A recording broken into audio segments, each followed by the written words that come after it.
Dear students, अस्सलाम वालेकुम। उम्मीद करता हूँ कि आप सब खैरियत से होंगे। इंटर बोर्ड ने जो है वो first year second year science commerce सबके जो है वो मॉडल पेपर जारी कर दिए, मॉडल पेपर इशू कर दिए। वो आप इंटर बोर्ड की वेबसाइट से भी देख सकते हैं। इसके अलावा हमारी वेबसाइट से भी आप उसे डाउनलोड कर सकते हैं, जैसे आपका दिल करे, जहाँ से मुनासिब लगे। अच्छा, इसमें जो अकाउंटिंग के मॉडल पेपर्स हैं उनके सॉल्यूशन जो है वो स्टूडेंट्स ने मांगे थे, तो वो सॉल्यूशन मैंने तैयार किए।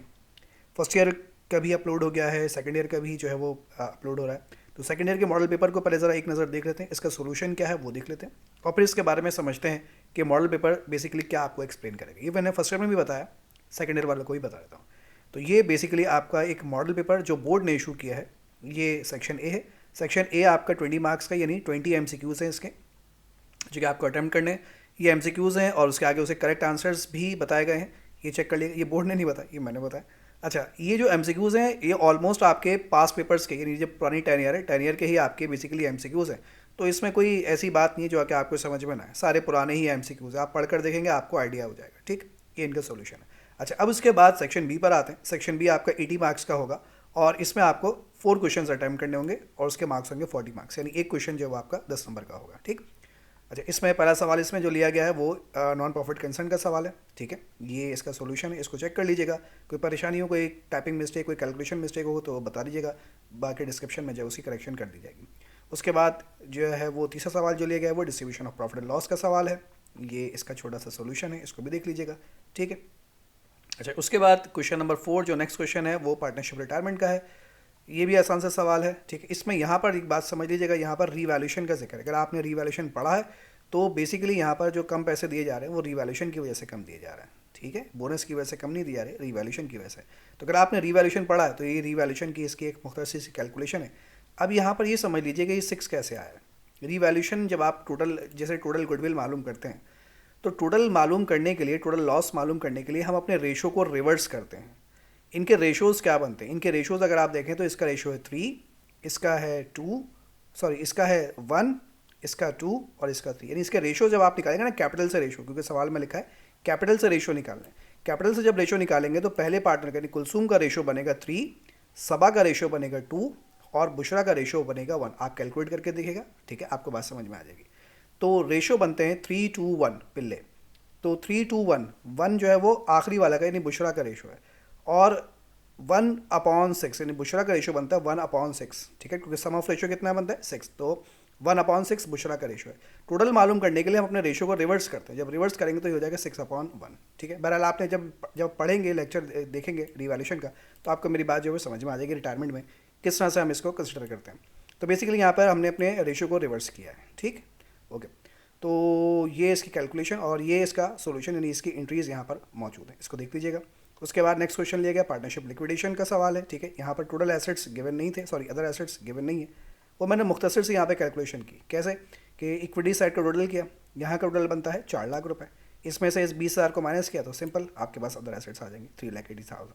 ठीक, तो उसके बाद ये इसकी एंट्रीज मौजूद हैं, ये आसान से एंट्रीज हैं, ये इसमें कोई परेशानी की बात मेरे हिसाब से आपको नहीं होनी चाहिए, इसको चेक कर लीजिएगा। और ये लास्ट एंट्री।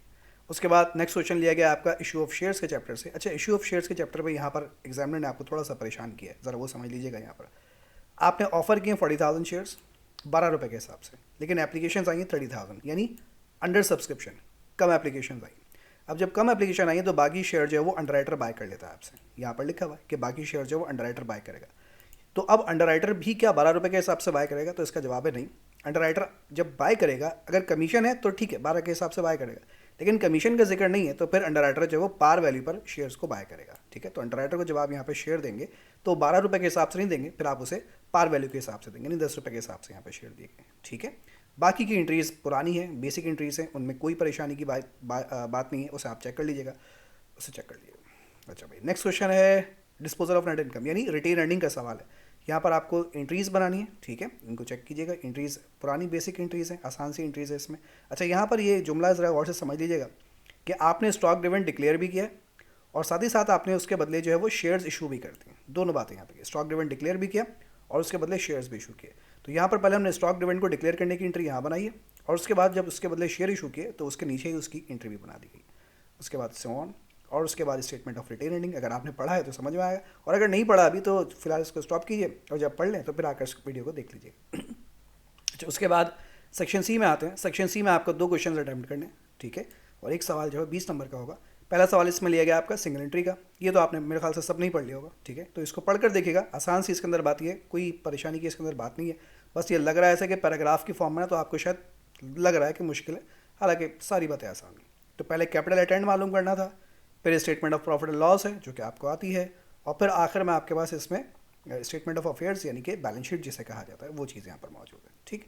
अच्छा, ये बात जहन में रख लीजिएगा कि यहाँ पर जो है वो कारोबार शुरू हुआ है 1 जुलाई को और ईयर एंड हो रहा है December 31, यानी 6 महीने का कारोबार चला है। तो जब डेप्रिसिएशन लिखेंगे तो डेप्रिसिएशन भी 6 महीने का लिखा जाएगा, ठीक। अच्छा, नेक्स्ट क्वेश्चन लिया गया पार्टनरशिप एडमिशन का, ये सवाल लिया गया है, ठीक है। इसमें 3 केसेस दिए गए हैं आपको। पहला केस गुडविल मेथड है जिसमें गुडविल जा रही है ओल्ड पार्टनर को, दूसरा जो है वो बोनस मेथड है जिसमें बोनस जा रहे हैं ओल्ड पार्टनर को, और फिर तीसरा केस जिसमें मिक्स मेथड है जिसमें बोनस और गुडविल दोनों है, ये भी ओल्ड पार्टनर को जा रहा है, ठीक है। तो इसकी कैलकुलेशन है और इसकी एंट्रीज हैं, इन्हें चेक कर लीजिएगा। क्वेश्चन नंबर 10 आपका डेप्रिसिएशन का सवाल लेके, बहुत ही आसान सा सवाल है, ठीक है। डिमिनिशिंग बैलेंस मेथड है, इसमें आपको डेप्रिसिएशन निकालना है 2 साल का, 2 साल का ये ना भाई 24 और 25, हाँ जी, 2 साल का डेप्रिसिएशन निकालना है। उसके बाद जो है वो इसमें अलाउंस फॉर डेप्रिसिएशन का टी अकाउंट बनाना है, वो बना दिया, और फिर इसके बाद इसमें पार्शियल बैलेंस शीट बनानी है। 2025 की बनानी थी, हाँ 25 की बनानी है, ठीक है। तो ये इसकी बैलेंस शीट बनी हुई है, सिंपल सा सवाल। ओके जी, तो ये तो हो गया आपके मॉडल पेपर का सोल्यूशन। अब जहन में सवाल ये आता है कि क्या यही हमारे बोर्ड में आएगा? जी नहीं, मॉडल पेपर का मतलब ये होता है कि इस तरह से आपका पेपर आएगा, इस तरह से, ये नहीं आएगा इस तरह से। इस तरह से क्या मुराद है? इस तरह से मुराद ये है कि सेक्शन ए में 20 MCQs आएंगे, ये नहीं आएंगे, कोई से भी आएंगे। सेक्शन बी में आपको जो है वो 4 सवाल अटैम्प्ट करने के लिए 6 सवाल होंगे, 6 में से आपको कोई से भी 4 सवाल अटैम्प्ट करने होंगे, ठीक है। 7 सवाल आएंगे, 7 में से आपको कोई से भी 4 सवाल आप जो है वो अटैम्प्ट करने होंगे। लेकिन ज़रूरी नहीं कि जो सवाल इन्होंने यहाँ पर दिए वही सवाल आ जाएंगे। जैसे मिसाल के तौर पर इन्होंने कहीं पर भी पार्टनरशिप फॉर्मेशन का सवाल नहीं दिया ना, बिल्कुल नहीं दिया। तो हो सकता है सेक्शन बी में किसी एक सवाल को हटाकर वो पार्टनरशिप फॉर्मेशन डाल दें, बिल्कुल कर सकते हैं। इसी तरीके से सेक्शन सी में उन्होंने आपको जो 3 सवाल दिए हैं, डेप्रिसिएशन, एडमिशन और कौन सा था? डेप्रिसिएशन, एडमिशन और इशू ऑफ शेयर्स है शायद, नहीं सिंगल एंट्री। तो हो सकता है सिंगल एंट्री वो सेक्शन बी में डाल दें और वहाँ से उठाकर इशू ऑफ शेयर्स वो सेक्शन सी में डाल दें, तो कुछ भी कर सकते हैं। तो मॉडल पेपर देने का मकसद सिर्फ इतना है कि आपको ये समझ आ जाए कि सेक्शन बी में से कितने सवाल आएंगे और कितने करने होंगे, सेक्शन सी में कितने सवाल आएंगे और कितने करने होंगे, बस ये बताना मकसद होता है, ठीक है। तो बिल्कुल इसका कतई मतलब नहीं है कि बिल्कुल ऐसे ही एग्जैक्टली ऐसे आएगा सेक्शन सी में ये सिंगल एंट्री आएगा और ऐसे ही एडमिशन आएगा और ऐसे ही डेप्रिसिएशन आएगा, बिल्कुल नहीं, कोई ज़रूरी नहीं, कुछ भी ज़रूरी नहीं है, ठीक है। ये सिर्फ पैटर्न आपको बताया गया है। तो उम्मीद करता हूँ कि आप इसकी प्रैक्टिस अगर कर लेंगे तो थोड़ी सी आपकी आसानी हो जाएगी, हालांकि इससे पैटर्न है और कुछ भी नहीं है। बहरहाल फिर भी आपकी रिक्वेस्ट पर इसको मैंने जो है वो प्रिपेयर कर दिया था। तो इंशाल्लाह फिर मुलाकात करेंगे आपसे इसी तरीके से। टेक केयर, अल्लाह हाफिज़।